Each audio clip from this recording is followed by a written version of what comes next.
Good evening, everybody. Thanks for having me in Toronto. Does anyone know what's going on here? That's a good question. Someone has to inform me. I'm going to frame it in recovery terminology, because that's where I came from. I want to really speak about the conditioned mind's drive to be relevant. It's like it's lifeblood in my view.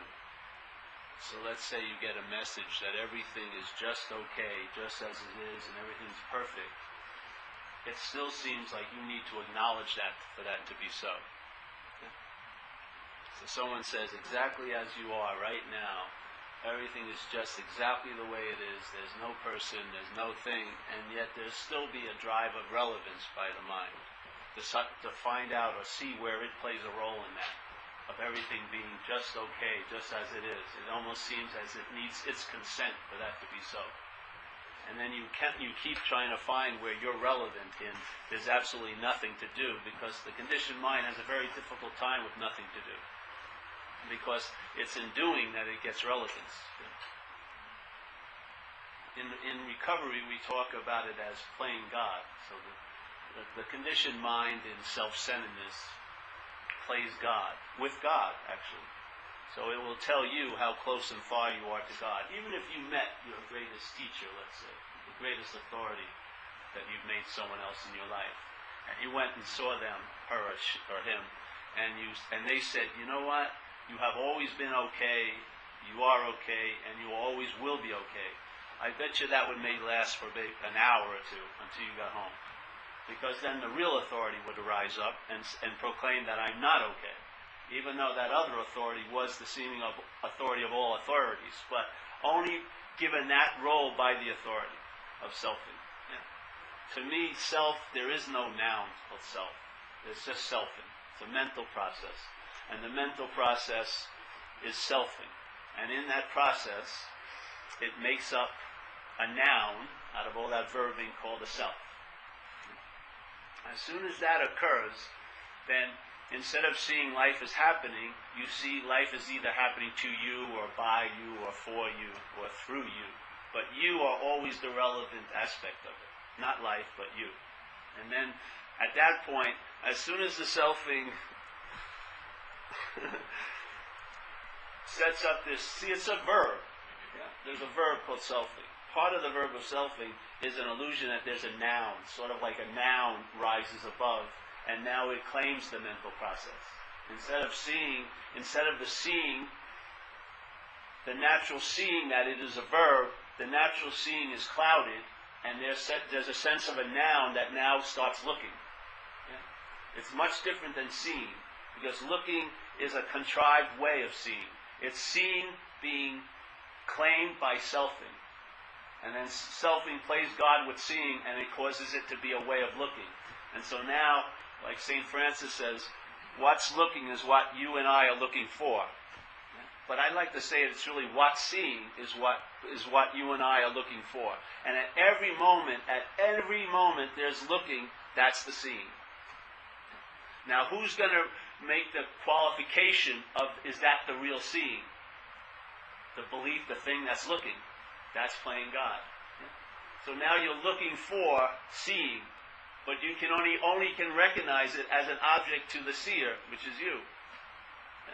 So the object becomes a subject, and it throws everything else into an objective role. So there's no way of getting around it. Enlightenment will be an object to you. Truth will be an object to you, because you're now the subject. And as soon as this is taken to be a subject, everything is thrown into an objective role. So now, I want to know the truth. And conversely, I can do something not to know the truth. If that ain't playing God, I don't know what is. Yeah? That here, let's say there's the topic or the object of God. So I want to know God. Now, who's going to tell me how I'm doing with that knowing God? Who's going to inform me if I'm getting closer or farther away? It's like that game we used to play when we were kids in the yard, and someone would hide something, and they'd play hot and cold. Yeah. So you'd start looking for it, and they would go, "You're getting warmer. You're getting warmer. You just went on a retreat. You're getting warmer. You've been meditating 2 hours a day. You're getting warmer. You're really purifying yourself with lots of yoga and good vegetarian food. Warmer even still. And then maybe even hot. But then at a whim, you're cold. You go to a month retreat. The first day you leave the retreat, you're cold again. So what does the head say? Do a 3-month retreat. And then it's a 3-month retreat with silence and talking. It mixes it up. And then Tantra thrown in there. Yes? And now they're bringing in therapy into retreats.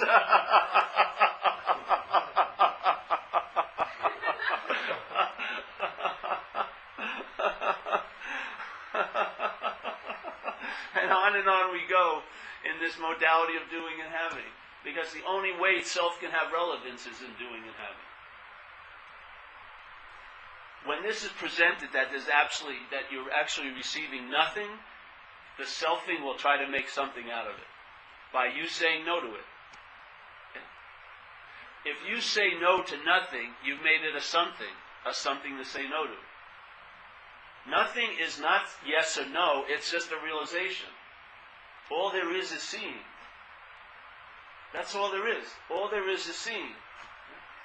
Every form of looking here, to the best and down to the worst, is actually an act of being blind to the natural seeing. And the more you try to look with the lens of Buddhism or this and that, the more blind you're becoming to the actual natural seeing, because you're the relevant one in the practice. You're the one that will affirm your condition or not. And that's all selfing wants, is relevance. It wants to write itself into the story somehow. Somehow, if I omitted something that causes me not to know the truth, or I've committed something that causes me to know the truth. Which is more important at that point, the truth or you? So for me, the truth of this is you're totally irrelevant as a self. You're totally irrelevant. You have absolutely nothing to do with it. You don't even have to entertain this message. That's way too much. That's still tons of doing. It's just something hits you, but it doesn't hit the you. As soon as the you gets entered, it can be a hit or miss. But without the you, it's just a constant hit. You're on. And how can you deny it? Because if consciousness is all there is, then in this place, what would be the verb of consciousness? What would be the verb of consciousness in this place? Wouldn't it be conscious of? Just like a runner runs, consciousness is conscious of. The verb of it, and every moment I'm seeing, hearing, feeling, tasting, and touching. I'm not seeing. We have a subjective language used by objects. It's very difficult to share, to indicate or to point at this, because we are an object using a subjective language. I, me, my all the time. It's always about somehow I have some relevance in something being entertained. What's really truly entertained is your irrelevance. It's really my absence that is that presence. That as an absence I'm trying to feel by all my practices. As this, I am truly absent. This absence is looking for a presence. But the presence appears only when this is seen as an absence. When this is seen as an absence, that's that. There's not one step, there's not one process, there's not one moment of moving towards or away. There's just an immediate recognition of what's always seemingly been so.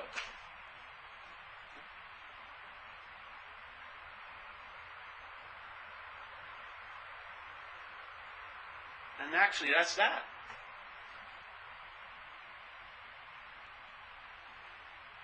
Once this, see, even again it goes once, meaning as if I had something to do with it. Once the seeing has been entertained, and the seeing, no, there's just seeing. There's nowhere where you are relevant. That's why you have to see when you try to share about this, all it does is capture your desire, your mind's desire to be relevant. And it just keeps saying no, no, no. And you just want to play a role. It's the truth of all truth, but it will only appear to be true if I entertain it. Oh man. It's like sneaking in there once, all right, I'm still valuable. I said no to the truth. I'm walking around totally unconscious to the truth. Unbelievable. How much power can I have if I can say no to the truth of all truths? But you're not that.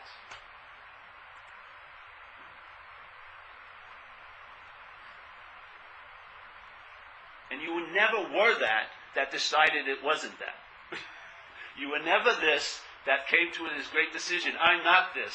Because once again, your head is writing its relevance into the story. You were never this, and so there's never an event that I'm not this.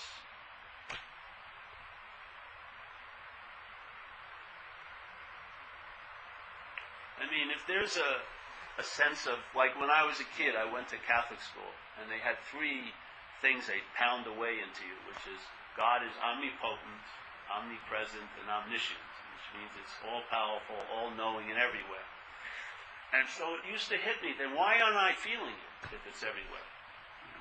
How can I not be feeling God? How can I not bump into Him if it's everywhere? And then, because that idea which I grew into, you grow into the idea of being a self. When you're a baby, there's no separation for the first year or so. Yeah? You do not see a mother as another. There's just that. Yeah. But you grow into this idea of being a self. Your mind starts thinking about me. Yeah?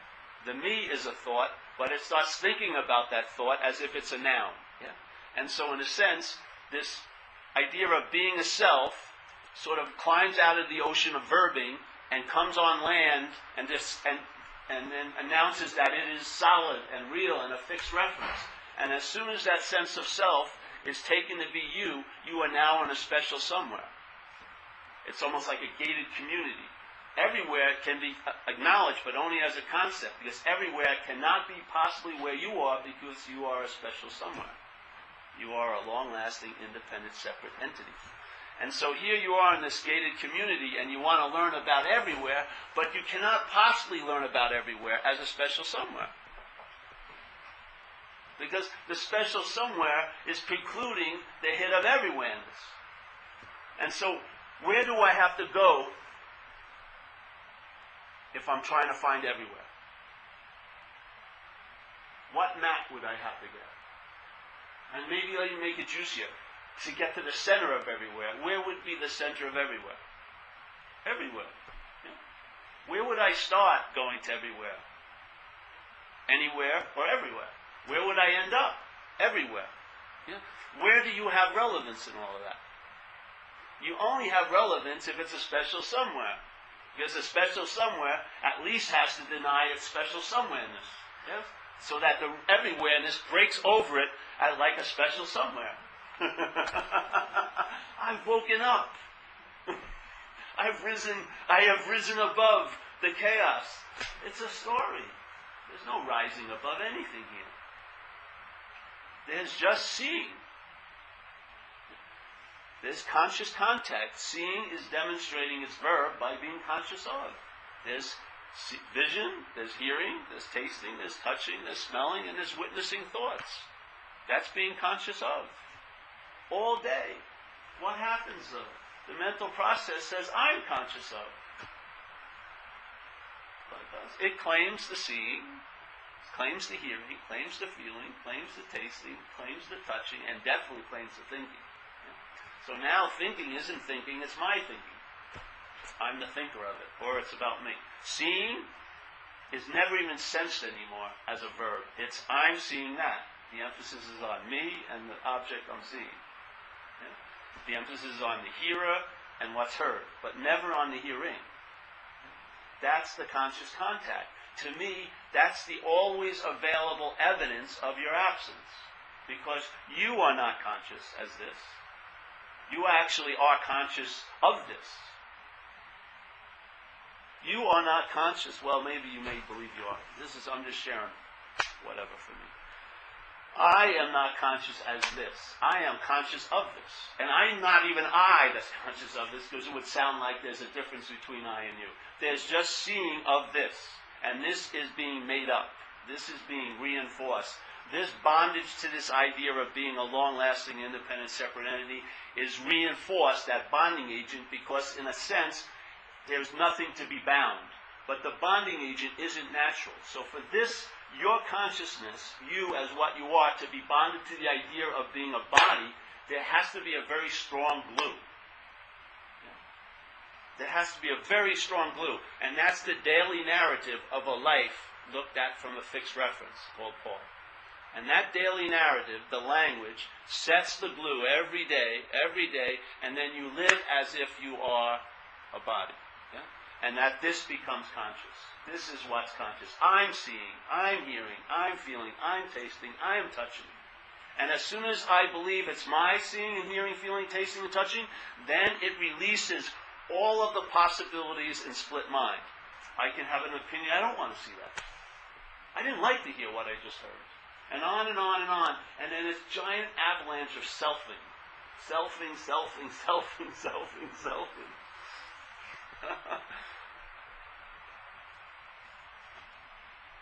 And self can't get out of self. How can a product of a mental process ever transcend the mental process? How can a product that's made by a mental process transcend the mental process it's made of? It doesn't exist any other place than there.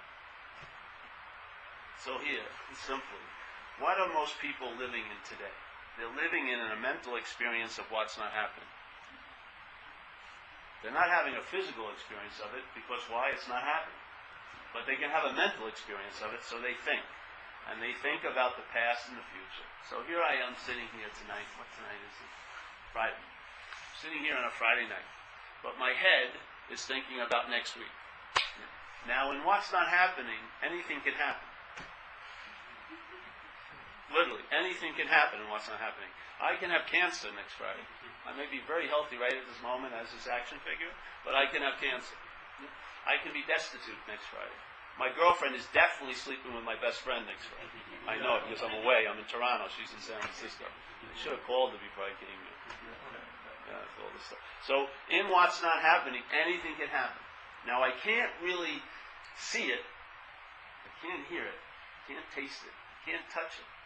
Yeah. But I can have a mental experience of it by thinking about it. Yeah. And what happens is, in what's not happening, anything can happen. Like people called it, I think we make a mistake with fear. Fear is a valid emotion. It's meant to come up when something threatens you now. Yeah? Most of us are in anxiety, which is a product of what's not happening. Because right now in this room, there's no threat, is there? You may be threatened by the boredom I may be causing you, whatever. There's no apparent physical threat to you. But some people will be sitting here flipping out. So obviously they're not responding to what's happening. They must be reacting to what's not happening. And not everyone is in the same what's not happening. Yeah? Like you may be in next Friday. I may be back 2 years ago on Monday night. Yeah? And it's very difficult. That's why communication doesn't work, because most of us are complaining about what's not happening. And the other person, you present your mountains, but they see them as molehills, and then they present their mountains, and you see them as molehills, because you're not in the same what's not happening. It's like being in a little porno theater, yeah? You're up in a little porno theater, and it's total mental experience, and, Paul's getting done by Dallas, or Dallas is doing Paul. On and on and on and on and on and on. And this is just the relevance of selfing. It can't find true value now, so it creates time, or not creates, it makes time, so it can seem to be really special in the past and the future. So here I am in what's not happening, and the unfortunate thing, as is in this body is just responding to whatever the mind thinks is happening. So it downloads the anxiety that's being entertained about what's not happening, and then you start experiencing the anxiety now. But the anxiety is a product of what's not happening. You brought it up. And the resentment and the regret is a product about what's not happening. A regret or a resentment means you're redoing something. Means to redo, to do, again, and let's say like resent is, the word senteri means to feel. So what you're doing is you're re-feeling. And in my feeling, being addicted and identified with a mental process, all you're doing is re-feeling and rethinking and rehashing and representing. That's all the mind does, isn't it? What happens when you go home and you can't sleep? Isn't the mind representing the day over and over again? from about 50 different angles. It's saying, well, if I would have done this, this could have happened. And it always makes it like everything would have turned out better if you would have done what you didn't do. Just like when have you ever realized you usually really want something you don't have? It's the way the mind juices it up. You want something you don't have. Let's say you have a girlfriend, and the whole time you're with her, you're living in benign neglect of her. You don't really pay much attention to her.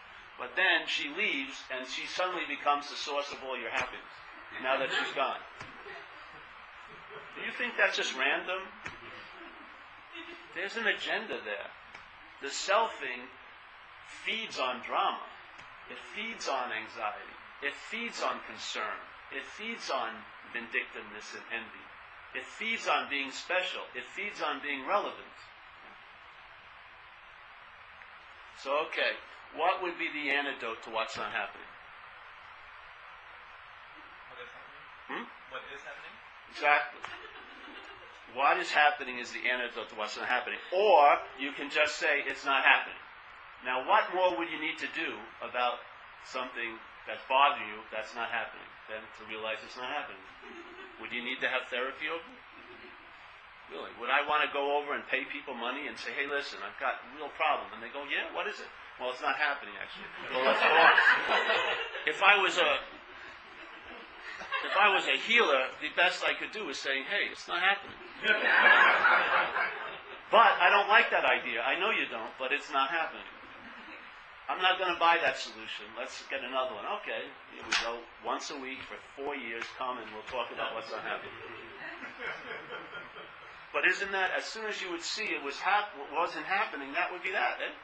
There would be an immediate recognition, and what would actually be occurring then? What's happening?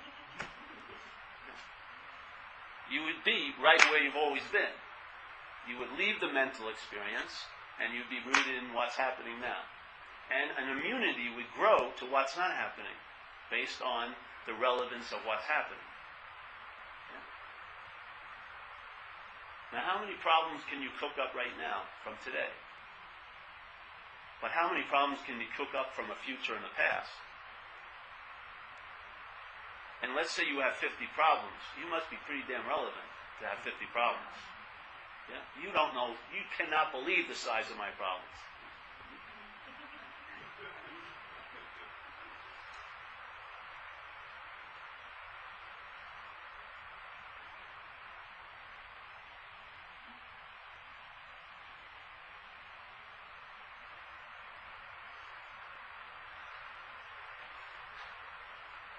So Buddha was supposedly said, I don't know what he said actually, but purportedly he said, when you see, see. When you hear, hear. When you feel, feel. When you taste, taste. When you touch, touch.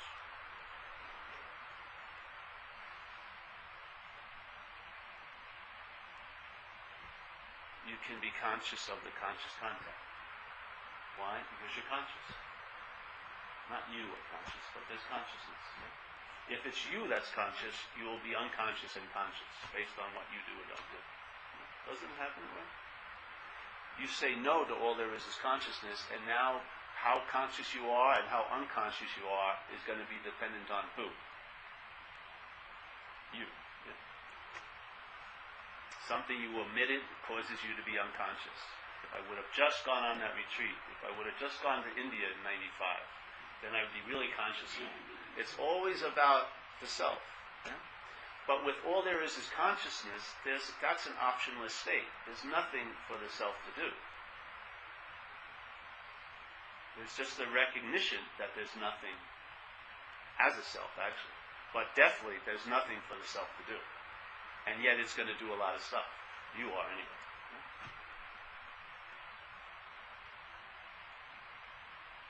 For me, that's the scene. I don't know what we are, but you can see what you're not. It's being revealed every day. You can see what you're not, and in the seeing what you're not, that's being what you are to me. Conscious. You're the living verb of conscious. You're conscious of. And so you and I can become conscious of what we're not. And in that, that's being what I am. I don't have to be what I am. All I have to do is realize what I'm not. And that's being what I am. There's not one thing I need to do whatsoever. All I need to do is tell the truth, seemingly, about what I'm not. Because it's not you, it's really telling the truth about nothing. So there's really nothing you're doing. Boom. And immediately, that verb of being conscious of is it. To me, it's a living experience. It's not something I reach. Because if I believed I could reach it, I'll believe I can do something to unreach it. If I believe that I attained it and achieved it, you better believe your mind thinks you can do something to lose it. Because you're the total relevance of the whole situation. If you and I believe we got on a path and we practiced and then we achieved a certain state, then you can do something or not do something to lose that state. That ain't it. That's just an experience. That's just a phenomenon here. All there is consciousness. It's an optionless condition. But as a self, in the selfing, it will seem to you that you can be unconscious or conscious, depending on you, once again.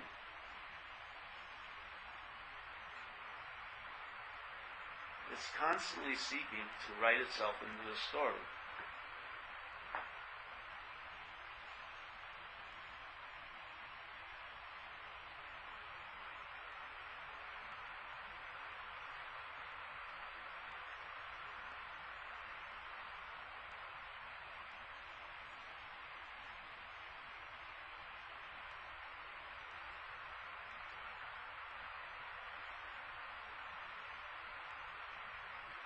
So in a way, this is about offering nothing. Which is really nice because you can't return it. You can't return nothing. There's no guarantee or warranty that I'm going to be beholden to. And my job is to be obsolete, actually. This is like one of the worst career choices you could ever make. Because my job is to be totally obsolete. Look, I'm just a mailman, just inviting you to see. If what's seen is what you're looking for, at any moment you believe you're looking for, isn't seen. The looking for doesn't have to purify. It doesn't have to dress a certain way. It doesn't have any requirements whatsoever. The seeing is what you're looking. As you're looking for, that looking is seeing. What turns the seeing into a looking is the you, the idea of being you. Because now you claim the seeing. As soon as you claim it, it becomes a way of looking. We like to say it's called self-centeredness. Now, as an alcoholic or recovering alcoholic, we're just extreme examples of self-centeredness. But everyone is in self-centeredness in this conditioned head. Of course, there's no everyone, but you know what I mean. I try to use this language. It's very difficult to point out. But here's this position of self-centeredness. You see everything as how it pertains to you, the you that you're not. That's how you view everything. It's not something you're doing, it's just the system. And that system, every one of us have gone over the possibilities that are offers, over and over again. I mean, how many fairy princesses have you gone through? How many knights in shining armor did you hope were going to save you? The fourth or fifth one now? How about the next vacation, or the next house I buy, or this or that? There's always sort of putting off your arrival date, but you really, truly believe and really have this feeling that once everything got together, I would arrive, and then it would translate into me being happy, joyous, and free. But the me that wants to be happy, joyous, and free cannot embrace happiness, joyousness, and free.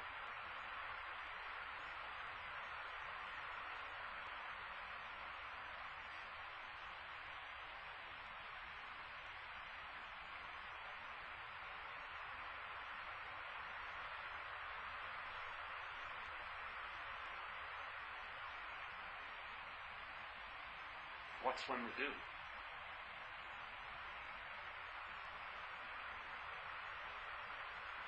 Come to Sharana, do something, whatever. It doesn't matter, in a sense, because everything that's done is seen.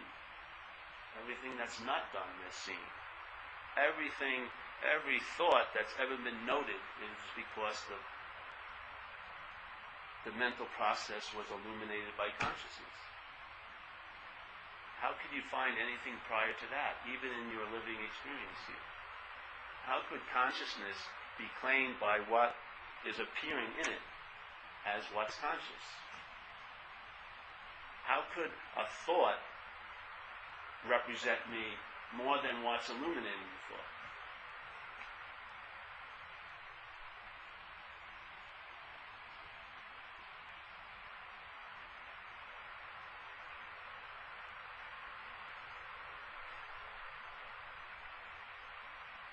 It can't. That's the good news. My solution that I found, but I put out is the best way to get out of something is realize you were never in it. There's never been a long-lasting independent separate entity, and any activity to try to get out of it just reinforces you being in it. Yeah? The belief you're in it. If you believe that being obsessed with you is the problem and you take 2 years of workshops to get out of it, that would be obsession with you. There's no way in the system you can ever get out of the system. Self will never get out of self. And it keeps attempting to be relevant in that process, but there's just a recognition, I'm not that, and that's it. You're out of it by never being in it. Because if you believe you're getting out of something, then you actually believe you're in something. So for me, it's so fast because I don't entertain, I've never been in it, so there's no need to get out of it, and that's what I would call being out of it. It's like St. Francis says, it's in the self-forgetting that you're reborn. The self-forgetting wasn't an event that happened, it's a verb. The verb of self-forgetting. You're living in the forgetfulness of self. This has been seen to be an absence, and then you sense the presence. When this becomes a presence, the presence has to be absent, in your view. It has to be. Our perceptual reality is based on duality and dualism. If I become the subject, everything gets cast into being an object. I will forget that universal subject, and I'll take myself to be what's conscious. And then all the relevance I'll be given to this, even when it's concerning that, which I, let's say, call God. It'll be based on what I think, how close I am or far away from it. Yeah? This is about, I see this as an object, that's the true subjectivity. Yeah? It's verbing by being conscious of. So the verbing is constantly intimating that. Yeah? Every moment, the living scripture is declaring what's true. Just by being conscious. We're not 2 levels below a coconut, are we? No. We have the quality of consciousness. So you can be conscious of that. But not as this. If you become conscious of that as this, it will be that to this. And the that will reflect the relevance of this in every movement you make towards it. The nobility of the search won't be to the object you're searching for, but to the seeker of it. The relevance will be given to you every step of your lovely, perfect, beautiful spiritual path.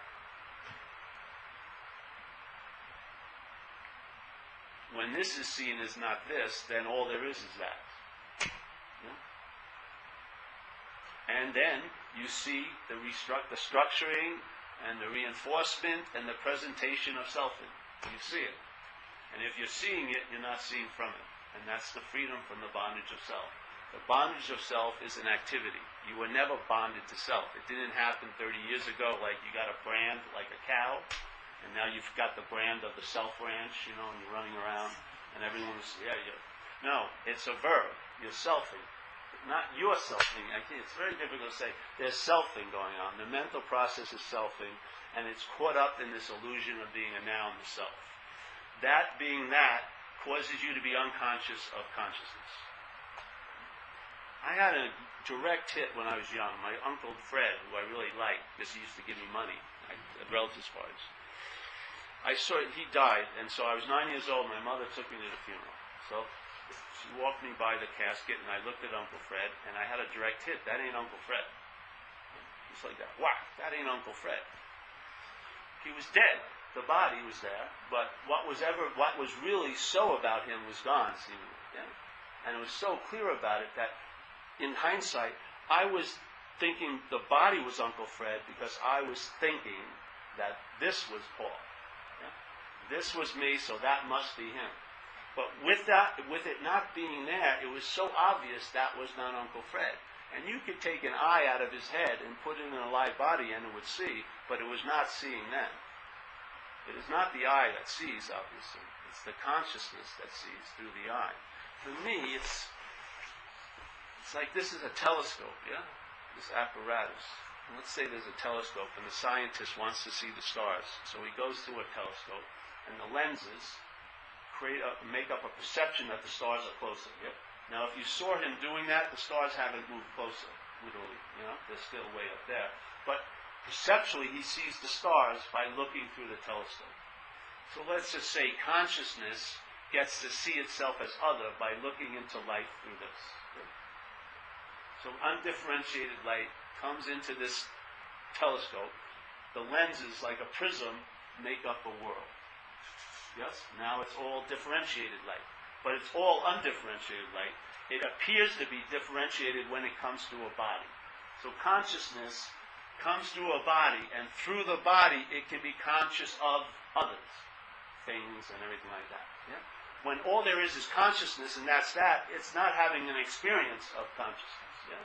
But here, when it becomes differentiated, it can be conscious of things, and then it gets to experience the verb. I don't know what it does, but the verbing of itself, which is conscious of. Yeah? Well, let's say the scientist is looking through that telescope and he walks away. If the telescope starts thinking it's the one that was seeing, yes? When the actual seeing is gone, what is it doing? It's looking now from the past. It has the remembrance of seeing. There was that seeing, and there still is that seeing constantly, but it overrides the seeing by a formalized way of looking, which is self-centeredness, which is always representing conscious contact in a different light as you being conscious or unconscious. Yeah? And is constantly representing and interpreting what's going on with you as the fixed reference. You are like the center of the universe. Yeah? So that seeing gets forgotten by the looking. The telescope is looking now, but it's not actualized in the seeing. It's in a formalized way of looking, which actually, it passes as seeing, but it's a way of being blind to seeing. So, in a way, most of us are attempting to, as a product of self-centeredness, get relief from the system of self-centeredness. But never entertaining that we're not a product of the self-centeredness. That's the true relief. The true relief is realizing I'm not that. And therefore all the this that's created by that, I don't need to deal with. Yeah. It's not a freedom it's not a freedom of way-away plans. It's an active verb. You are now traveling lighter. There's a freedom that's the rubber hitting the road, not a freedom you get when you go away for a day or two at some place. Have that kind of music we had on before. But a freedom that's actualizing itself, verbing. Yeah? You are an expression of it. Just like the telescope facilitates the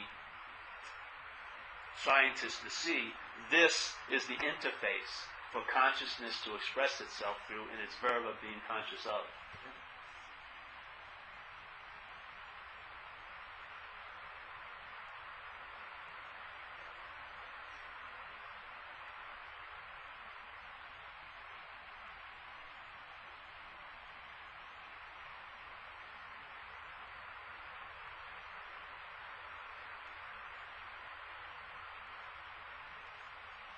I saw a question come up.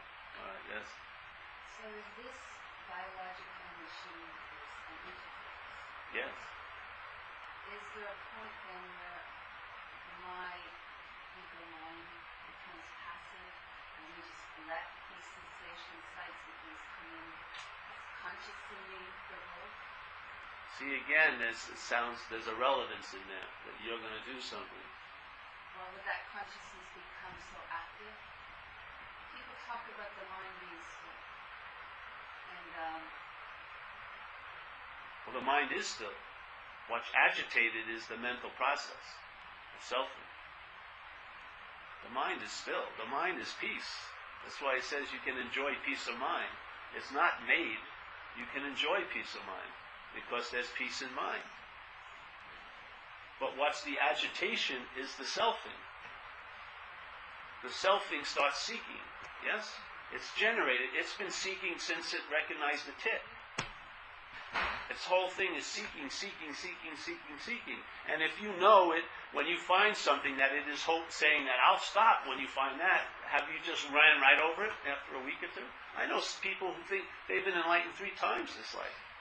Once wasn't enough. They got enlightened once, and then they did some other thing, and now they got the second enlightenment. I just heard from my friends that they're on their 3rd enlightenment. This engine of seeking is very, very oomphy. Yeah? So of course that's going to agitate the mental process. And if you're identified as the mental process, yes, you're not going to sense the peace of mind because you have to play a role in producing it. You would get up immediately if peace of mind wasn't produced by sitting 5 hours of meditating. Yeah? If peace of mind just hit you right now and it had absolutely nothing to do with you, you'd probably run home and do something. Because I want to distract myself from that. No, you want it to be about you. It's never about the truth. It's always about you in relation to the truth. So there is no relationship, there just is. Yes. And it doesn't need to be entertained by what isn't. It really doesn't. It's a seeing. Yeah? Just like you see what's not happening, obviously, because it's not happening. It's not very... You don't need an 800-page book of how to see what's not happening as not happening. It's not happening. Yeah? It's really that obvious. It's like blue is seen as blue. There's just the verb of consciousness being conscious of. And then after that, there's a reaction by the mental process, and it claims it. It says unconscious of, which gives it permission to be unconscious. Yeah? It takes the consciousness and it goes, I'm going to separate it. I can be conscious or I can be unconscious. Now, how could consciousness become unconscious? I, as the great God-playing one, must have done something to cause consciousness to become unconscious. That must make me incredibly relevant. And then, I, who was unconscious, can do something to become conscious, which makes me extremely more relevant. But all there is consciousness. There's no relevance to mine as a self. It's just not a realization. It's because that would be It's just a seeing. That's that. That is in my total irrelevance is the total presence. And I don't mean, see, the head hears this. A lot of people don't like this when I present it this way. I usually don't do this till the last day, because this usually ruins my attendance. It's sort of like if you ever bring up personal doership, that does not go well with people. Because personal doership is the root of selfing. Totally the root of selfing. The total root of selfing. They'll listen to everything. Oh, we're the blissful light here. You're not a personal doer? No. They want to be. I came here. I came to this talk. I'm the one who came here. It's, to me, it's like the seeking of relevance is selfing. That's the primal energy of selfing, is seeking relevance. Being special and being right. Yeah? Seeking relevance. This is, when I see that and I'm not that, then what I cause to be a goal that is going to be based on me doing something or not doing something becomes immediacy.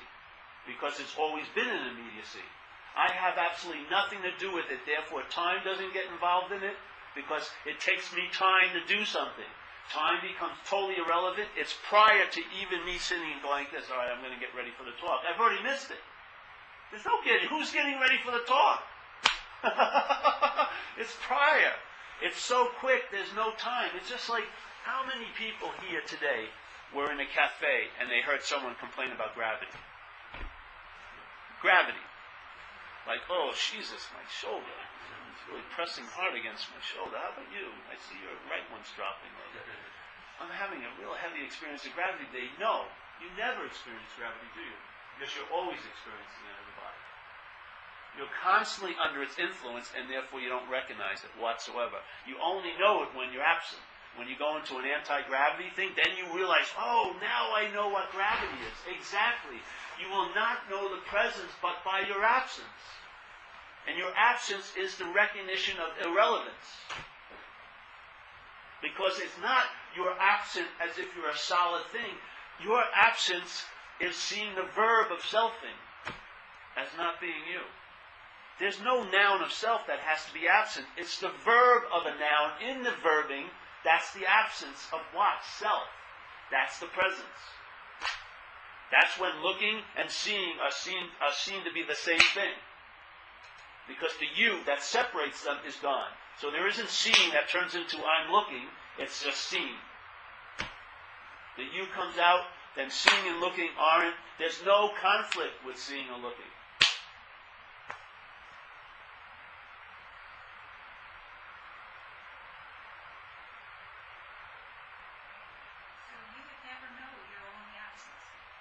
Exactly.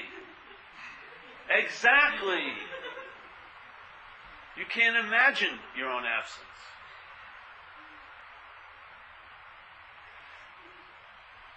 This will never get out of the realm of relevance. I'm serious. You will just keep trying to find an authentic self somewhere where what will happen is your vision of something will enlarge, and there'll be a sense that you're the thing that's seeing the content now, and you're on the rim of context. Yes? Then it will enlarge again, and it's like Ramana Maharshi used to have a thing. He'd say, okay, there's people that they see the world as unreal. Yeah? They see the whole world is unreal. And they're like in an auditorium, and they're watching the world like a movie. And they're in the recognition that it's unreal. But there's a sense that they're real. Yes? Sitting in the auditorium. He would say the circle's much bigger than they think. They think the circle's seeing the world's unreal. Them thinking they're seeing the world unreal is part of the circle. Yes? So every time the authentic self it's a verb. You believe you're seeing. Yes? Yes? You believe you're seeing. And the circle, you're included in that. Yes? There is no place where there becomes an authentic self. There's no place where you proclaim, I finally saw. There's just seeing. There's seeing. There's no point where the noun arises and claims it and says, I saw. Yes? There's just seeing. There's no point where a noun arises and says, I saw. I saw that I'm just seeing. No! It's like an epiphany. Did you make a reservation for an epiphany? Do you ever have one? Did one ever occur to you? Did you call ahead and say, all right, let me get Kenny Loggins music pumped in and some candles and run the bath. I'm going to really like to be in a bath when this thing happens. Jesus Christ. And an epiphany occurs. Yeah? Now, if you've ever been in one, and of course I'm using the subjective language by an object, but if you've ever been in an epiphany, it usually ends, the ending of it coincides with a thought, which is, I just had this incredible epiphany. So there's the verbing of life, unadorned as selfing. So there's, let's say, we call it an epiphany when selfing rises again. And the mind, the mental process, claims that and says, I just had this incredible epiphany. And then usually it will look up what epiphanies are like, and then it'll call up other people. Let's compare epiphanies. I want to see where I'm on the epiphany ladder, yeah? I think this was a big one, a really big one. I think mine is bigger than yours, whatever. And so immediately it claimed the epiphany. And also, while it's claiming the epiphany, it bookends it with a sense of being Paul before the epiphany. You have to see this. It's a tricky little devil. Yeah?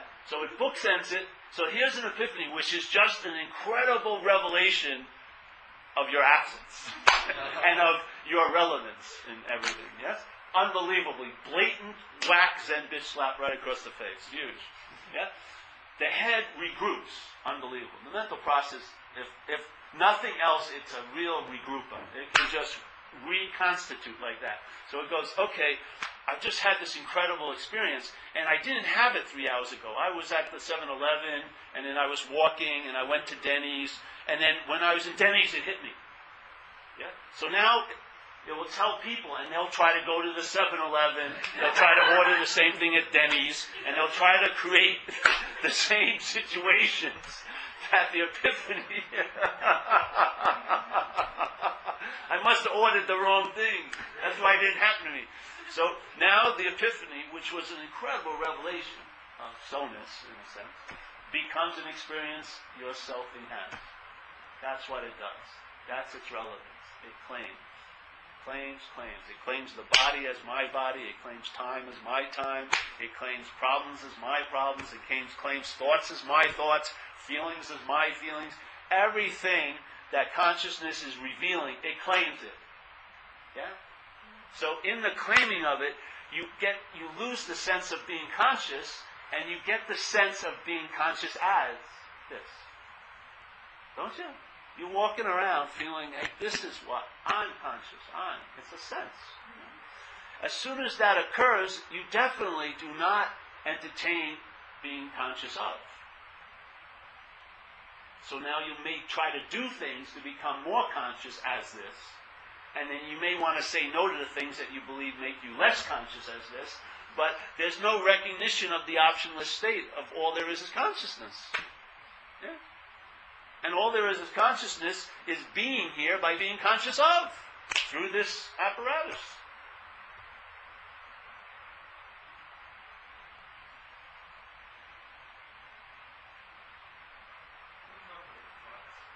Yeah? Thoughts. So, say you drop the identification with the thoughts, you're still going to be thoughts. Yes. So, are thoughts happening or are thoughts not happening? Well, of course they're happening, but this whole place is not happening, really. But so here, yeah. Well, let's say there's a thought, yeah. Well, if you're not identified as it, a thought is a thought, and therefore it has its own nature, which is to come and go. Yes? When it's a thought that's claimed by the mental process, and it's claiming as my thought, yeah, then the mental process gives its nature, which is time. So the thought can stay, yeah? It's almost, see, a thought's nature is to come and go. Yeah, but it comes there, but not here. Yeah. Well, there's just, because the thoughts are coming, for me, they're arising out of the conditioning, the memories and all like that, yes? So let's say there's conscious contact. The mind's reaction is to claim it, and how it claims it is it interprets it. And it can only interpret it from the past, because that's what it's made of, yes? All the thoughts are old, everything's rehashed and represented, so it represents the conscious contact in a past light, so to speak. And when that is seen to be so, then the thoughts that are around that past thing arise. The feelings that were connected to that past thing arise now. And you have a re-experience or a representation of conscious contact based on it playing God, the selfing. Yeah. No. This is a very small system of thought and interpretation, self-centeredness. It's like we're all walking around with a big helmet on. Yes? And the oxygen of that helmet is anxiety. Yeah? It becomes the commonplace condition here. And the mental process is producing the physiological effects of fear with no threat. It's doing it all out of what's not happening. It's really mind-boggling if you look at it. Yeah? So a thought, we use this all the time. Let's say there's a word here, money. Yeah? And everyone looks at it, and if you know a little bit about the Course in Miracles, there's a lesson in the Course in Miracles, lesson 2, which I really, really like, which is you and I give everything all the meaning it has. That's what we do as an apparatus, or as a telescope here. Our lenses give meaning to things, and you have a subjective experience here, yeah? By the coordination of the lenses, your conditioning and everything like that. So you see things subjectively. So, and one day, if you're not feeling good, that thing you're looking at is a problem. The next day you're feeling good, it's not a problem. The next day you're not feeling good, it's a problem again. What is it? Really? It's neither a problem or not a problem. It's the meaning your head's giving it. Yeah? So we're doing this on a very extensive level, this apparatus. And so most of the meaning we're giving things is from self-centeredness. It's like a system of thought and interpretation with the center as self. So the whole basis of the system and what keeps it going is there's a long-lasting, independent, separate entity. That's the thought in there. So if there's money here, there's relationships, and let's say there's sex. And so everyone will look at that, and you have a meaning. Let's say if you weren't having sex, maybe sex would mean more to you than someone who's having sex. Yeah?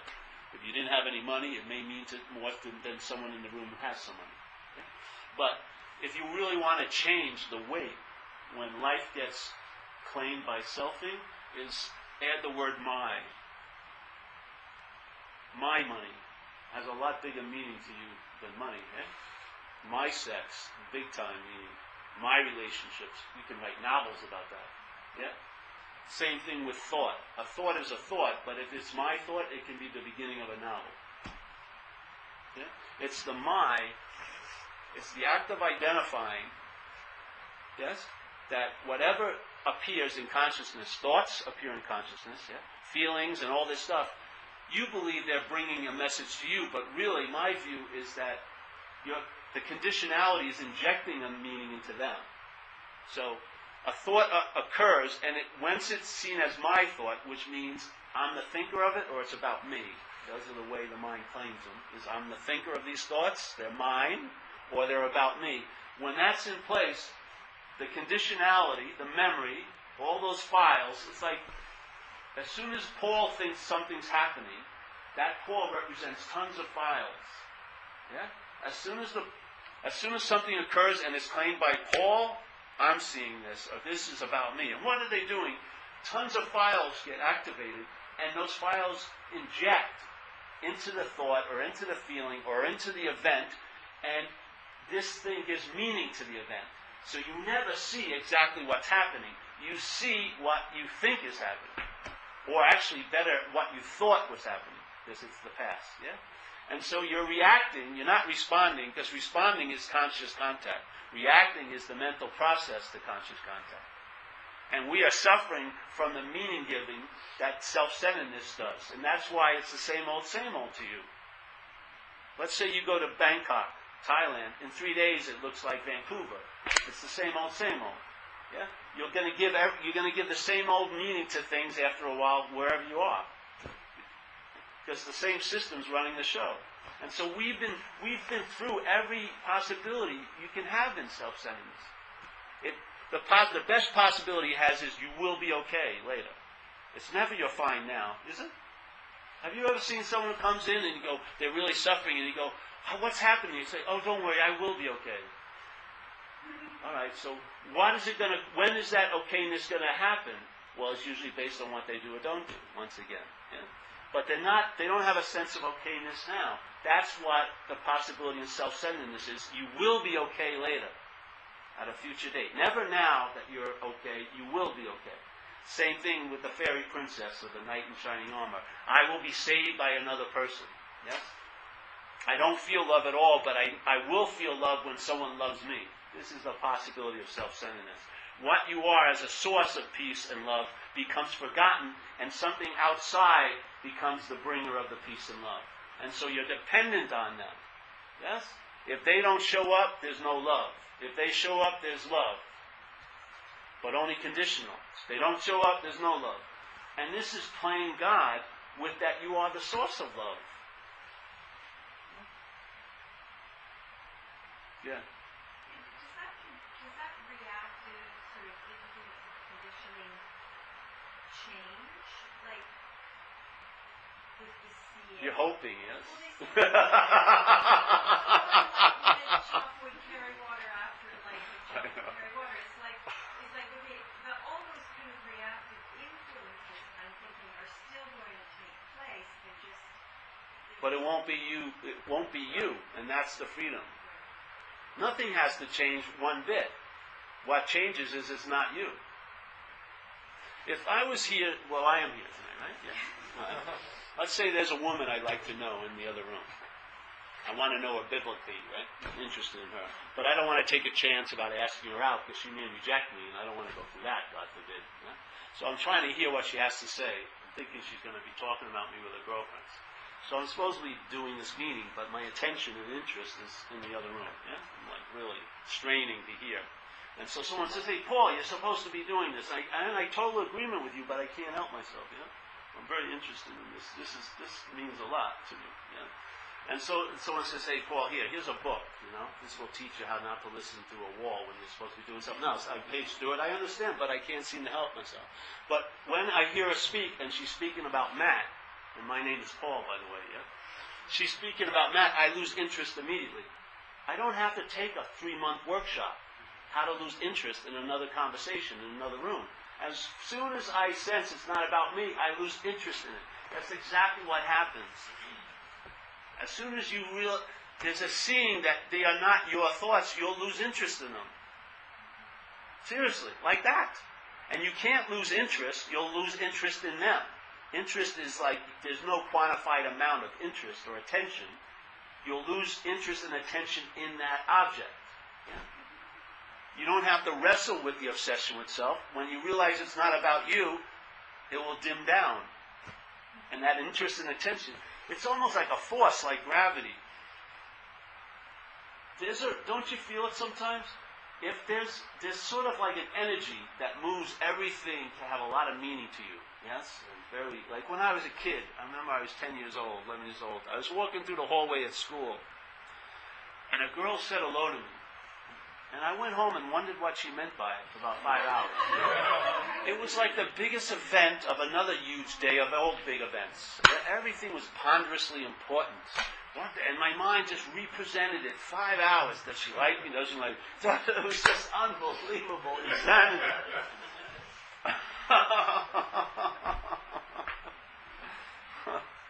Where was I? What were we doing? Just came out of there. It was unbelievable, yes? The meaning that was being given to a simple hello. Yeah. How many people just walked in this door tonight and experienced walking in the door? Or was there a lot of thinking going on while they were walking in the door? The mental experience dominates every other experience here. Because why? Because what we're identified as is a mental process.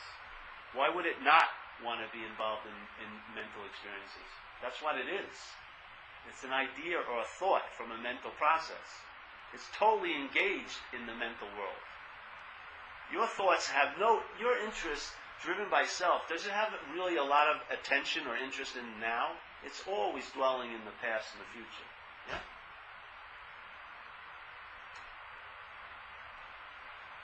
So it's not about dealing with the reactions of this and that. It's seeing there's no you that's having the reaction. You lose interest in the reactions.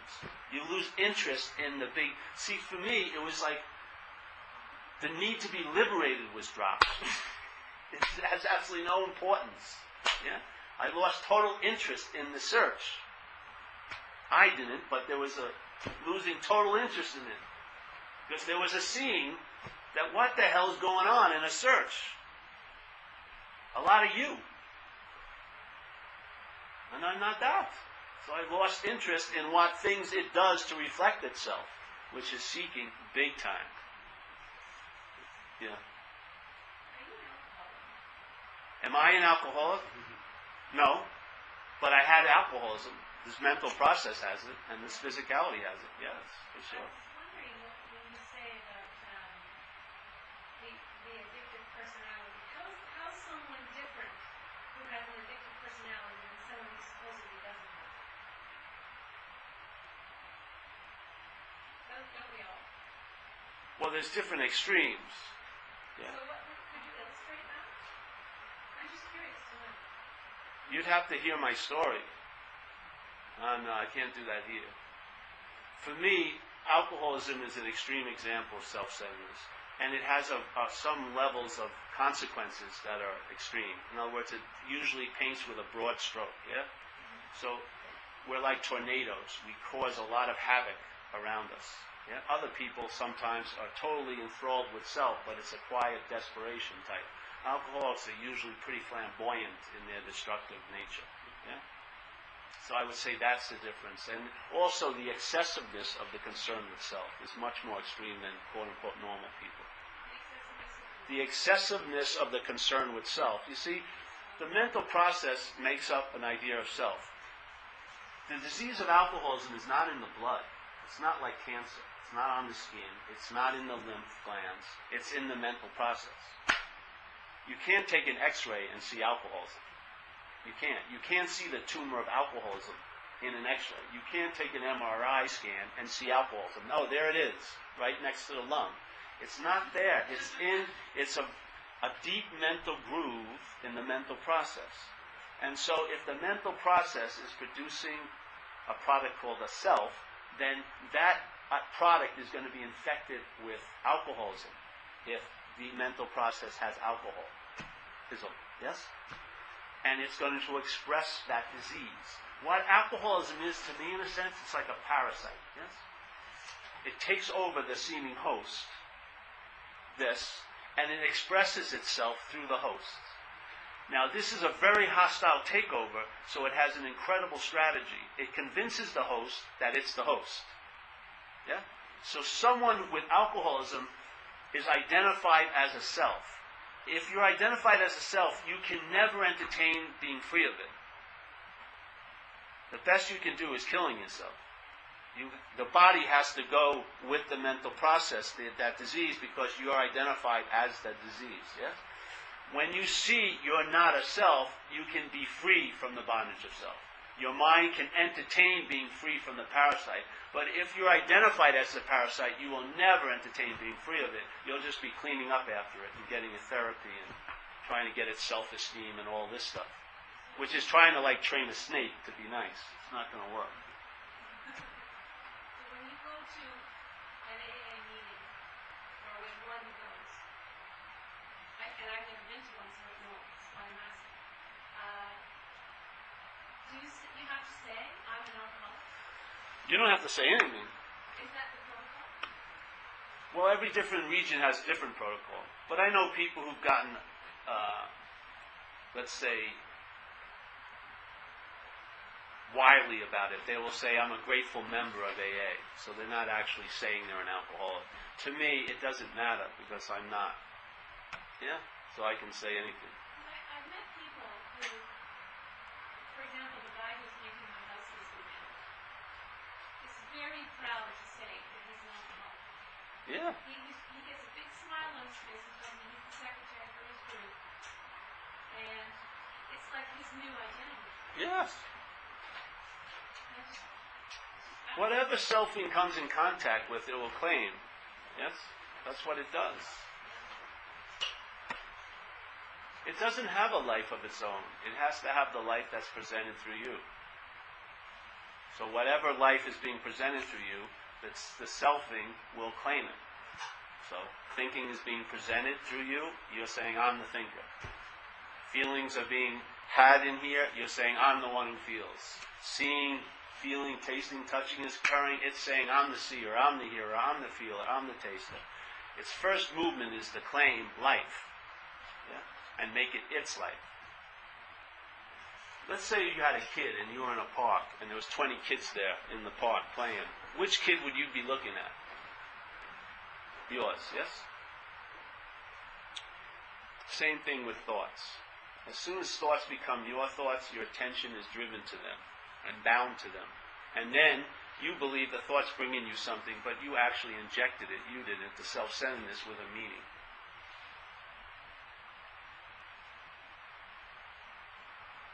That's bondage to self. It's a verb. There is no self to be bonded to. It's an activity of a mental process. If you see that, what's seeing that is consciousness. You are that which can see the mental process called selfing. Is it possible to be an addict at some time, like after seeing? Like with that addictive behavior? For sure. The body could be. You were never an addict of any kind. But the mental process and the mental process can have addictive qualities, for sure. Why not? Didn't you ever hear the old story about the two monks, Zen monks, and one was a coward and one was courageous, and they were both wide awake, and they saw this band of gangsters attacking a woman. The one monk ran away, who was the coward. The other one saved her, who was the courageous one. But neither of them, there was no difference in them, because neither of them were the coward or the courageous one, yes? They were awake, but their apparatus had the qualities of being cowardly, yes? See, the thing is, when you see something like that, the mind wants to claim and say, I'm a coward. That's its whole thing. Just like if you see some spirituality happening through this, I'm spiritual. How could a body become spirit? It's like water and oil. Yeah?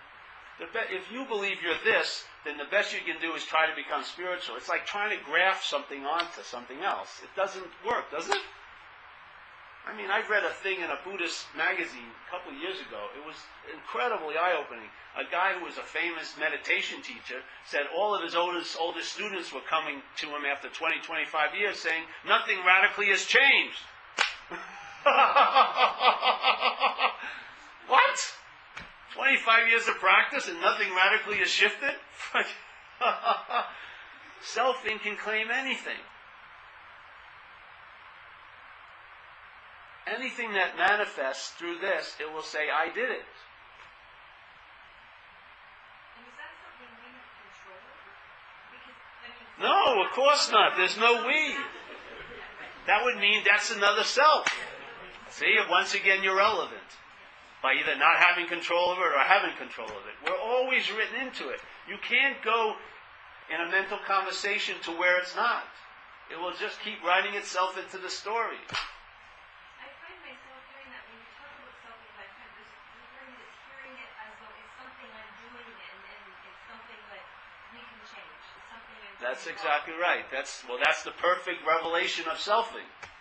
See, sometimes there'll be a part of something that you call selfing, but your reaction to it is selfing.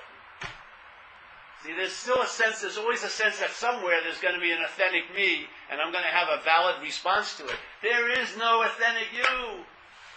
It's all, yes. You can give up the ghost. But, I must have something to do with giving up the ghost. No, it's just giving up the ghost. That's it. And there's not even that. That would be way too much.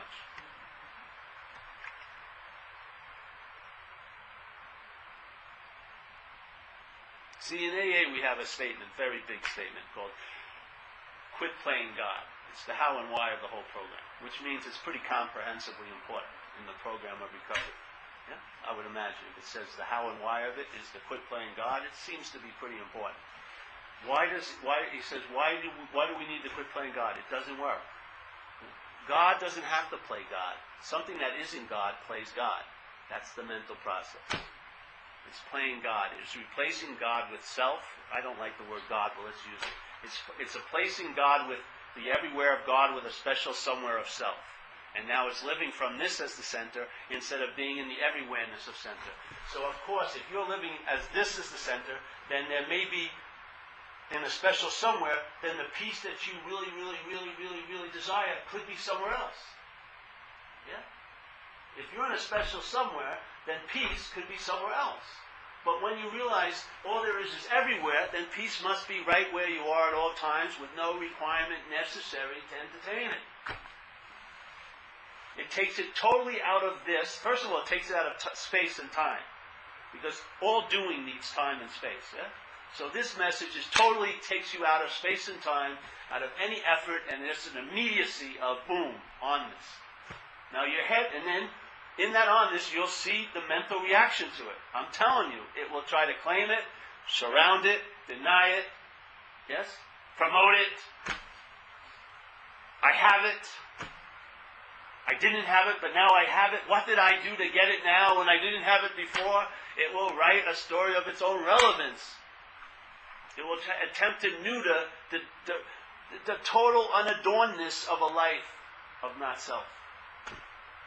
It will try to put itself as one of the jewels in that necklace. Yeah, come on, let me get in there. Let me get in there. Somehow I'm blocking you off from seeing that one sparkle of light that would change your whole life. I'm the one, yes.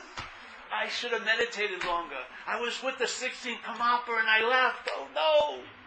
Everything went totally wrong. Why did I do that? Yeah.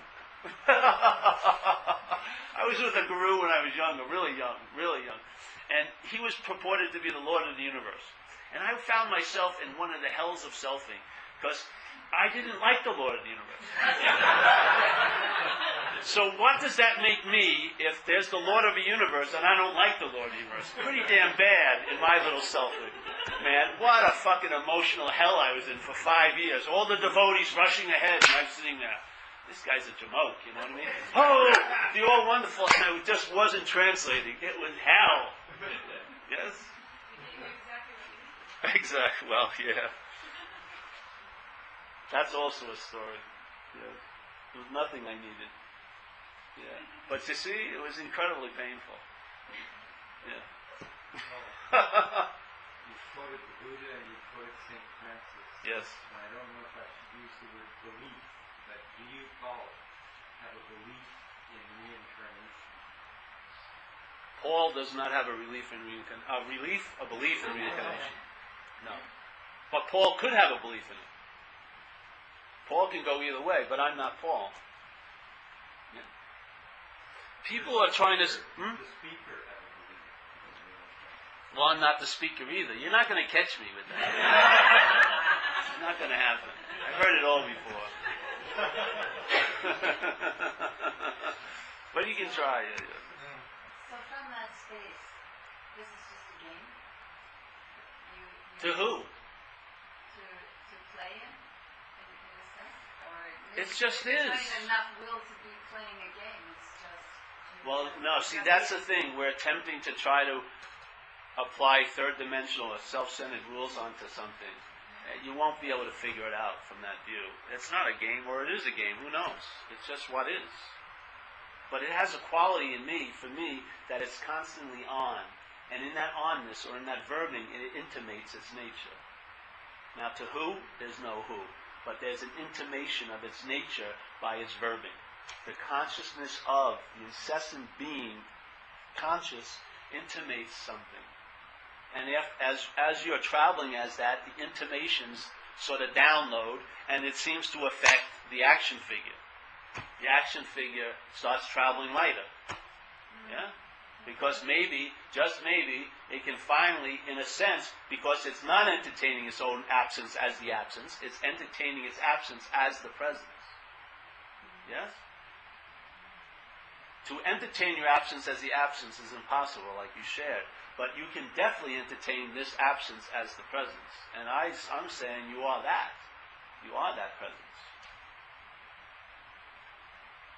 And if this is absence at 1 second, it's never been present. Presence can never be absent because it's presence. If something that was presenting itself to be present can be absent, that is a pretty good indication it's not presence. Because presence can never be absent. It can only seem to be absent to you, the mental process, when it's present as you. But it cannot be absent because it's presence. Just like everywhere can't be anything other than that. How can anything be excluded out of everywhere? It covers the base, yes? Everywhere is everywhere. Yes. There's only seeing. How can there be anything we are not or conscious of? There isn't any. It's an appearance. There's nothing that we're not either. Exactly. It's an appearance. What you're not is appearing. What you are isn't appearing. What you are is not appearing. It's appearing as what you're not, but it's not appearing as what it is. You can't see it, feel it, taste it, touch it, smell it. It doesn't have any qualities. The qualities that we use to indicate it is by its intimation as going through this. Yes? When whatever that is moves through this and there's an awareness of that, its quality, the qualities are shown through this that intimate maybe, just maybe, yeah? It could possibly be like that, but there is no that. It's all there is, yeah? And it doesn't have any qualities. The qualities get expressed as it moves through this. So that's why you call it conscious content, seeing, hearing, because that's qualities of this. Yeah, exactly. That's we're the expression of the verb of consciousness.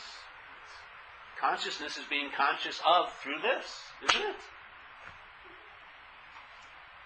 When I'm sitting here,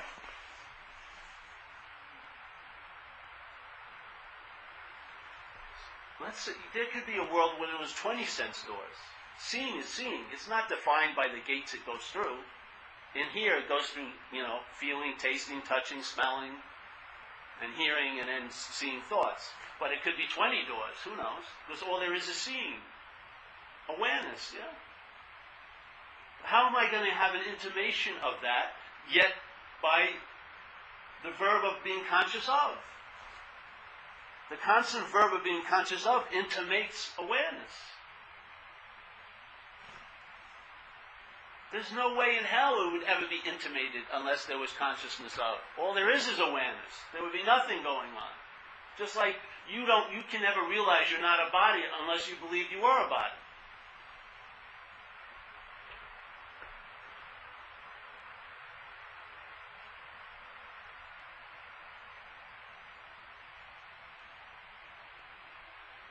What happened with me is the strongest intimation is the verbness of it. And then there's that deafening silence. Whatever, I don't have any idea. But whatever that is intimated by verbing for me. In the being, I get a sense of that. I don't get a sense of that. There's a sense of that that's verbing. Yeah? And it's like a living scripture. The chant never ends. It's always so as it's sowing, so to speak. Yes? That's what I love about it. That to me is love. What would love be but the constant expression of itself in your life, which is consciousness of.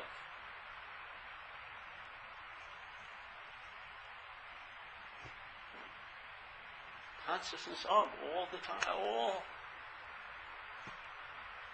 What could that be but love?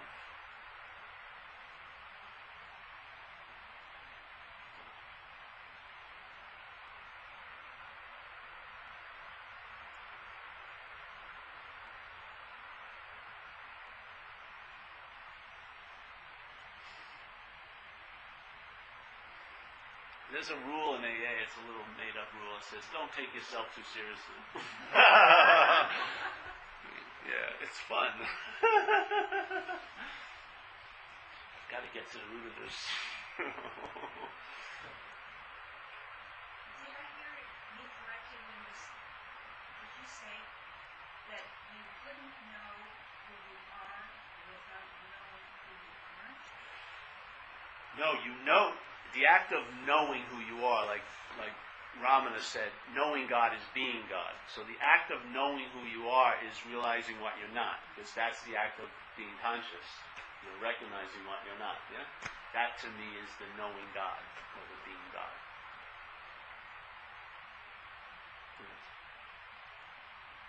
I don't like to go to. I wouldn't go to all there is the light and everything like that.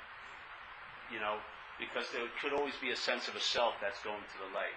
I like to just present it as what I'm not. And when I see what I'm not, that's the activity of being what I am. That's being conscious. Yeah? Seeing what I'm not, that's the activity. That's the beingness demonstrating itself. I'm conscious. Yeah, I feel it too. That's the I'm not, that's the language, but you know what I'm attempting to put out. And it's a living feeling. It's a sense, a strong sense. It's not like, it's not brought to you by thought. It's a knowing prior to thinking, and there's no time in it. It's like in this world, a pause gets close to it. A pause is like an eternal moment in time. In recovery, the pause is a very important state, because what happens in addict life is that we come to a point that we don't know what to do, and yet we always do something, which creates havoc. Tons of consequences ensue. Yeah. This pause is when you're at that point, which is the highest level of Zen, is the I don't know. You hit a point where you don't know what to do, and then you don't do anything. Yes? In that pause, all these possibilities download. Anything can happen. A whole new direction in a life that was solidly going down one groove can make a right turn. It's an infinite moment in time. Yeah? And when you're in a pause, you definitely do not sense time likeness. There's got a flavor to it that isn't of time. That pause is actually eternity.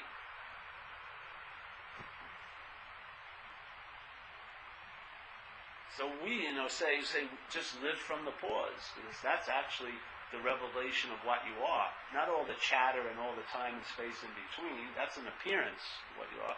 But the revelation of what you are is in the pause. It's as the pause. Yeah?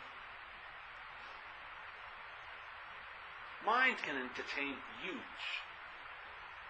The ability of mind to entertain is unbelievable. It's like a marathon runner that's been locked in a cellar, and it's running like a 4x4 foot loop of self-centeredness, going over the same old. It's going to cause incredible neuroses to the mental process. There's just too much light and energy to be focused on something that's not so. Really. It's like letting that dude out, and then it starts entertaining the possibility. Not that I will be okay, but I am. And there'll be a sense of okayness. Not a thought that I'm okay now, but a sense of okayness. Yeah? There will be acceptance instead of toleration. You'll just accept what's so because you realize it isn't so. Yeah. What do you think about this movement within our world these days, like The Secret, where people are claiming that these powerful thoughts are attracting manifestations, actual physical things happening in their lives? I don't know anything about The Secret, to tell you the truth. But I'm sure anything can happen here. But these people they're saying that the energy of thought is somehow creating something tangible. Like, I'll say the thought of, I'm going to land a $100,000 contract. And if I keep thinking about it, and I feel it, and I envision it, then it eventually... Has it worked out for you? No, I haven't tried. Oh. But I'm saying that this is the claim. I don't know. I'd have to look into it. But I probably won't. But I'll say I will. But I'm pretty sure I won't. I don't know. Maybe it's, There's a lot of things, that you can do here, seemingly. Maybe it'll produce results, but a lot of times there's a lot of unintended consequences with the results, yeah? So maybe you get what you think you want, but now you're bound to the one who got it. So you look like you got the freedom, but you're actually in slavery. Yeah? Who knows? Yeah? Slavery can look, slavery can have gold chains or iron chains. It's the same slavery. Bondage itself can look really good. Okay? To you and me. But is it? Who knows? I don't know. I don't know anything about The Secret. I've heard it. I heard a guy got in a lot of trouble, one of the guys. Yeah. It's just, it's one version of it. There's many speakers. Are there? Yeah. It's an old thing, though, isn't it? Law of attraction. Well, no, Oprah and everything says that way. It got on Oprah, so it got really big. Oh, yes. Oprah, man, forget about it. Also in new medication. Oprah, it's a total new... You're in, like, mega whatever. Eckhart Tolle, that's what happened with him, eh? Oh, yeah. Jesus Christ, that lady's got some power here. I think what happens in that system is people forget that 99 times it doesn't happen. They ignore it. Like, they say, I'm focusing, and I got this. But 100 times they tried it, they ignored 99 times it didn't happen. They just pick on that one thing that it happened. Yeah.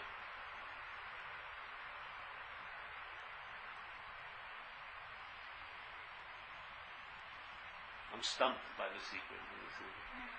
I like the statement in The Open Secret. I like that. Because how can it be a secret if it's open? Yeah? I love the statements like the gateless gate. How can there be a gate? How could there be a gatekeeper if there was no gate in the gateless gates? An open secret can't be a secret if it's open. Exactly. That's the whole point. If you were in something all the time, you wouldn't notice it. It's like gravity. You wouldn't. The mind needs something to stop and start to notice it. It needs time. Something that's timeless will not be noticed here. So we're like that fish that's in the water. I bet you that fish doesn't know it's wet. Yeah? It's totally immersed all day. I bet you it doesn't have an experience of being wet because it's always been wet. It doesn't have an experience of it. That's its medium. But if it gets hooked and gets pulled on a deck and it starts flopping around, it's going to know the importance of the water by the absence of it. Yes? It's going to be flipping out. Well, a lot of us look like that's what we're doing here, but we have nice boots or a nice outfit, but everyone's just flipping, irritable, restless, and discontent, seeking. Yeah? But we're wet as hell. We just believe we're not, as a self. And then we want to get wet as a self, but it has to be only an experience. Because the predetermination is that I'm dry. I want the experience of being wet, but I want it to be based on I'm dry. Yep. I kind of know what you mean, like during the day out. The only time I notice I'm so wrapped up in my thoughts is when they're sort of hot. Something makes me notice that my thoughts are so seen character. Seen. Yeah. Hours. Well, that's the thing. If you have, it's, in a way you can look at it, there's all these trains of thoughts, yes? Holding them as the thinker of it, you become a passenger. And then you seem to travel in those trains of thoughts. But in a real sense, in that analogy, you're like the station, yes? A lot of trains are coming through. But the station never gets on any of them. Or it wouldn't be the station, yes? The station witnesses or sees all the trains coming and going, yes? And it sees what it says, like local to hell and whatever, and it just notices everything, but it never turns into a passenger. The selfing causes you as a station to become a passenger, and then you get on trains of thoughts, and they take you to destinations in what's not happening. And I'm telling you, there is no airport in what's not happening. There are a lot of travel agents, but and a lot of brochures, but there's no vacation spot there. You're not going to get a massage in what's not happening. Yeah? It doesn't exist. If there's the entertaining as a station, that immunity is set. You recognize what's not happening. And the original what's not happening is you, as a long-lasting, independent, separate entity. The you. That is the original what's not happening.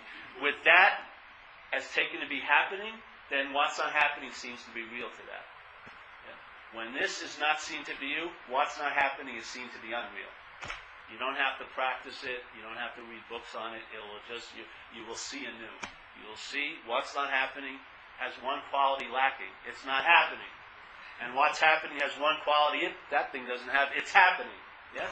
And after a while, whatever is happening, the quality of it being happening grabs your attention and interest. You're like attentive to this place because you realize what's not happening is not happening.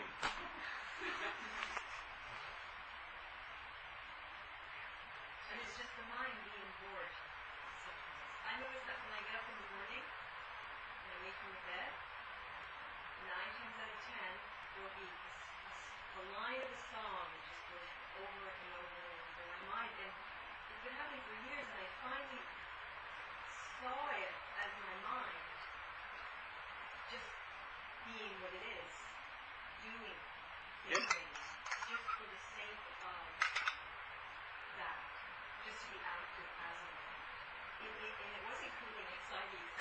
Sometimes I was like, wow, is that happening? Why can't I get that song on my head? Well, it was making a you.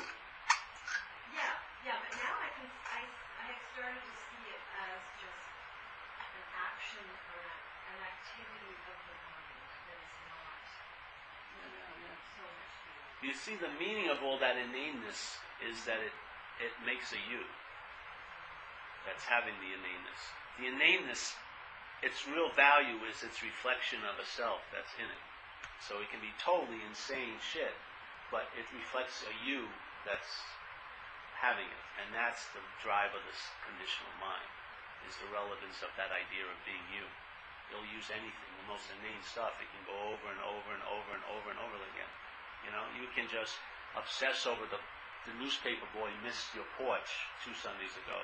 Over and over and over and over. You would say that's pretty inane, but it's reflecting an idea of being you. Yes, that's just intense.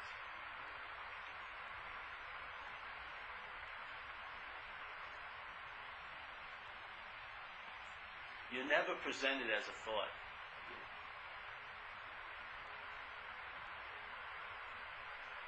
You are never presented as a thought. You are consciousness. Yeah? You are that. You are what sees the presentations of you as a thought. If you see it, you're not it. Yes? And you're conscious, so that's a possibility. You can see it. And what easier thing to do than to recognize what's not happening so that you neuter its effects. Yeah? And the same thing, you'll start growing in an immunity to thought because you won't be seeing them as yours or about you. And the interest and attention that's bound to them will be let go. And that interest and attention will be directed by I don't know what, but it will go somewhere other than up the ass of self. It will start going other places, and it will enrich your life where the other was draining life away from you. It will enrich your life. The same interest and attention. Everyone in this room has tons of faith. Tons of faith. Everybody in this room has tons of what we call faith. Faith manifests here in what vehicle it's put in. Faith, when it manifests in this dream, it manifests by what vehicle you put in. If you put it into your thoughts, and you believe those thoughts, it's going to produce anxiety. If you believe the thoughts in your head, that belief is going to produce anxiety. Yes? The same faith, if given over to something other than that, will produce an ease and comfort as you're traveling. Exact same energy, just what is put in. Many people are true devotees of mind. They're not like this when they pray, they're like this. They're just thinking about what's not happening. Just like this. They're unbelievably devoted to mind. And we are incredible miracle workers. You know, Jesus supposedly raised someone that was alive from the dead, Lazarus. We're raising something out of what's not happening every day. It never even happened, and we're raising it. Far past, we're doing better things than Jesus ever did. We're taking something out of nothing and making it override what's happening. Every freaking day.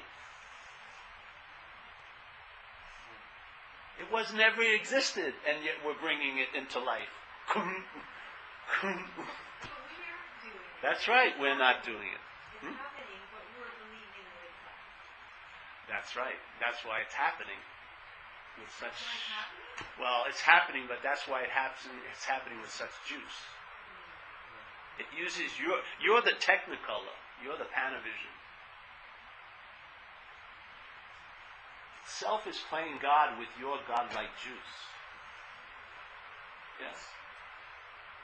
That can only happen because consciousness makes it so. But it isn't happening. It only seems to be happening to a you that isn't happening.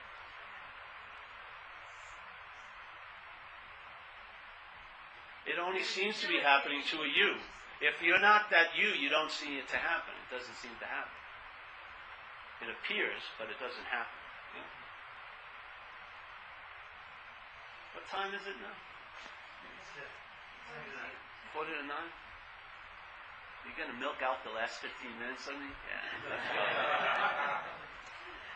Let's go. Any questions? More questions? Yes. Yeah. I just have a comment. As well as I notice sometimes a lot of thoughts, and I suppose you turn on the thoughts, you can on the thoughts. I also notice that when I wake up in the morning sometimes, just that my dreams are so real to me. I wake up and I realize, I don't know what that is, but everything I realize in my dream seems so real. When I wake up, I just notice that it's Remember, when something seems so real, it's going to be to you. Yeah? To you plays a big role in it seeming real. Yeah? They're not separate. The to you and the reality of a dream is they're connected. Let's say if I'm a dream object, yeah, I'm identified as this, and there's a dream tiger, I'm going to be scared of that dream tiger. No matter how much I study that I shouldn't be scared of it, I'm going to react out of a lot of fear and anxiety about that dream tiger. The only relief from the effects of the dream tiger is to wake up. When I realize I'm not the dream object, then I'm not afraid of the dream tiger. That's what it's like. This is a dreamt object, so to speak. Let's say dreaming is happening through it. Yeah? So let's say you want to call it a noun, you're more the dreamer than the dreamed object. In the recognition of that, you start having immunity to the effects of the dream on the dream object. Yeah? It's like a byproduct. You start traveling lighter, that's what I've noticed, as an action figure.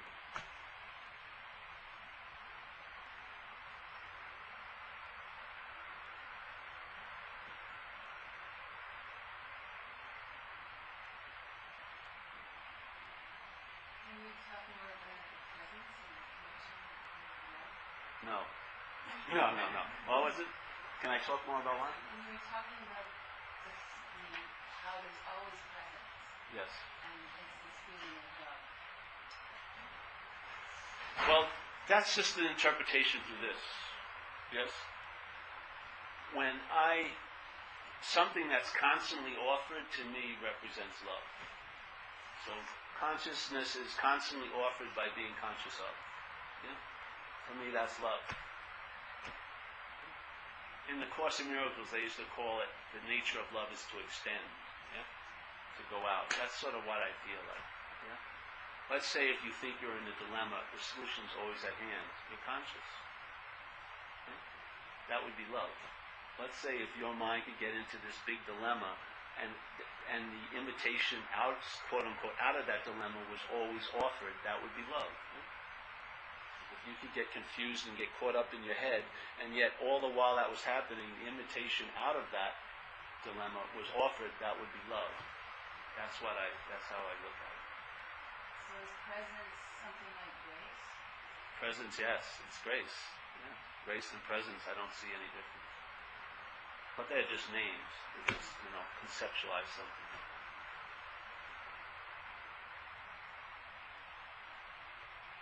There's just an onness, yeah? It's incessant. And the onness intimates the stillness that it issues from. Yes? To me, that's peace. In action. Peace doesn't have to appear to be stillness. It's the verb of it also. Yes? So you can have an incredible sense of stillness in seeing the verb of being constantly. Yeah? It's actually, in that verbing is stillness, obviously. All the same.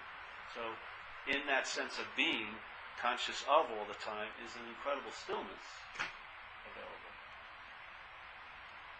Yeah? You would think that it would be hectic and busy, but it has the opposite nature in a sense. Yeah? The mind sees it as hectic and busy. That's why it tries to shut down and disassociate and numb out. It doesn't want to. It's actually being driven crazy by being conscious. Yeah, it's so hyper-conscious, or what we call self-conscious. It's so self-conscious as an object to other people's thoughts, and on and on. And it's constantly. What's causing the insanity at night is not the mental process; it's the awareness of it. You just can't. The consciousness is captured by the mental process. You'd like to go out to sleep, and your mind is just. The mental stage is illuminated, you keep seeing the representation over and over again. It drives the you crazy. Yeah?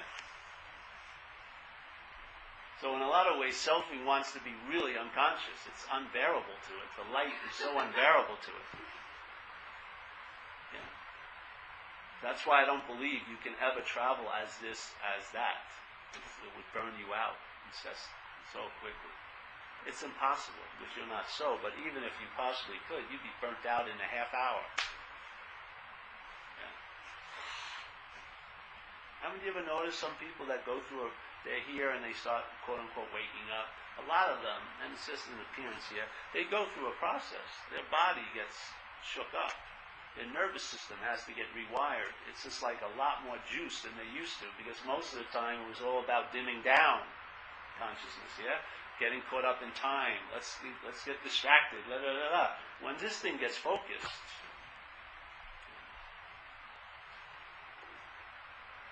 it could be very uncomfortable with a self, for a self. You know? It's like on the hot seat.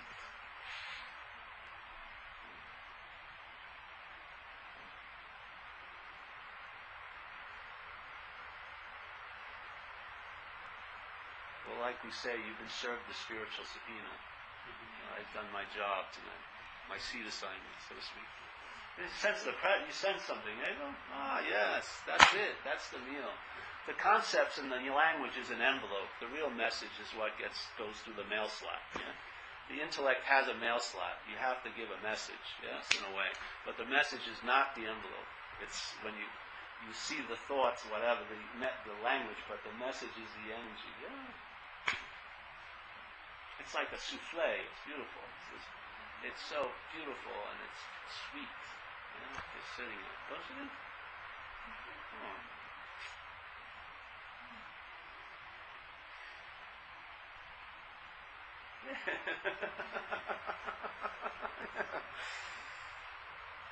That makes everything else besides the point, literally. It really is. I mean, all your stories would end if you really felt satisfied. They really will. You would give up the ghost. All that incessant seeking and hoping and all that, and rationalizing, excusing it not being here, based on I did something, I know, all this. All that, it's all stuck with non-gluing glue. It just, yeah.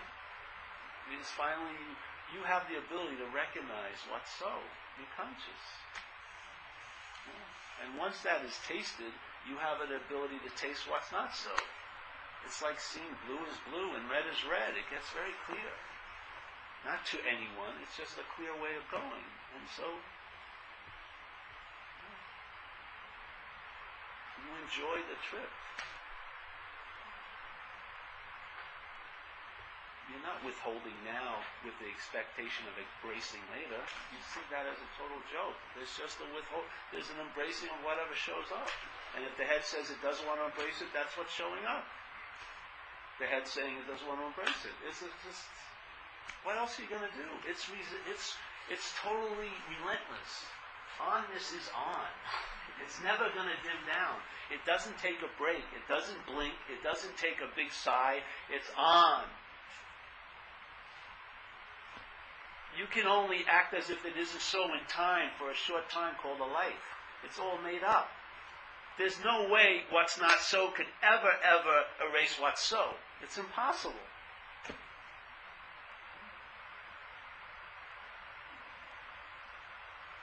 So if not now, when? When you feel like you're ready? Purified or whatever? Or something like that.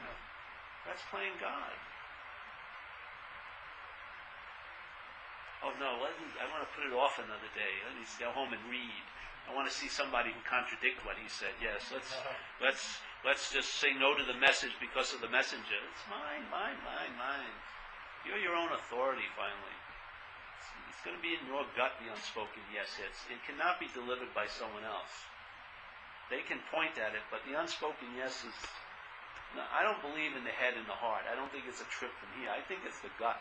Something happens and there's an unspoken yes. It's a done deal. Yes? That's that. Now the mind will have its death throes and they last the rest of your life, but it's not you. Who cares? It's just, it's yelling and whining, but it's always looking for your attention. Yeah. Really. It just wants relevance. It's like, this is like you never look back in a sense. You just go, oh, I'd really like it to come with me. Come on. I know you've been denying it for years, but now, come on. No, you don't look back. It's over. Bye-bye.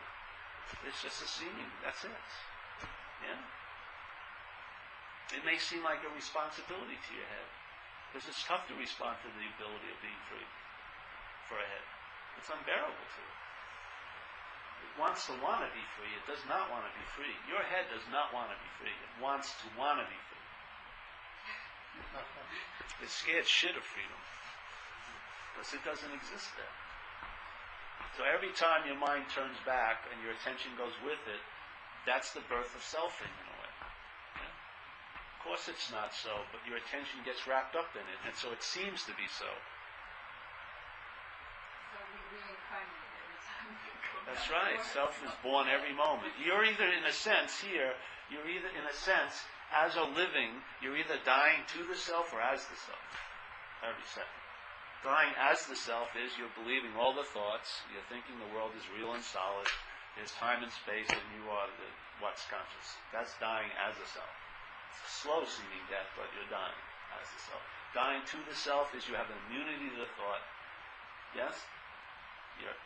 You have the sense of the presence, which is screaming your absence.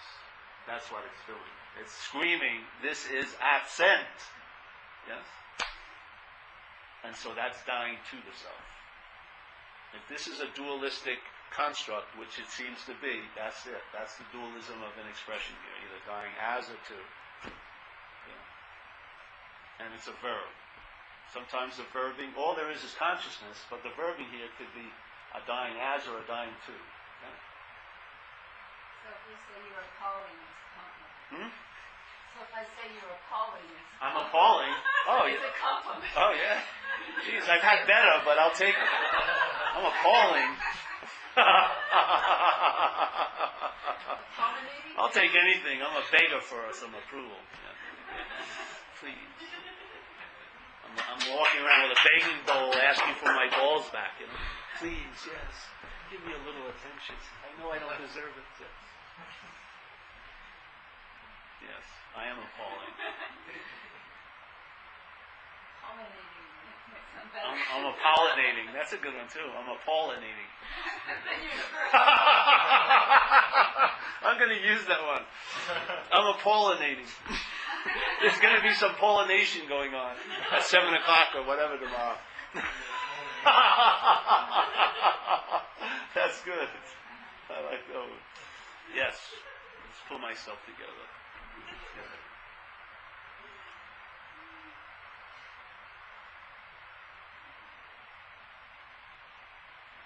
So that's it, eh? The time?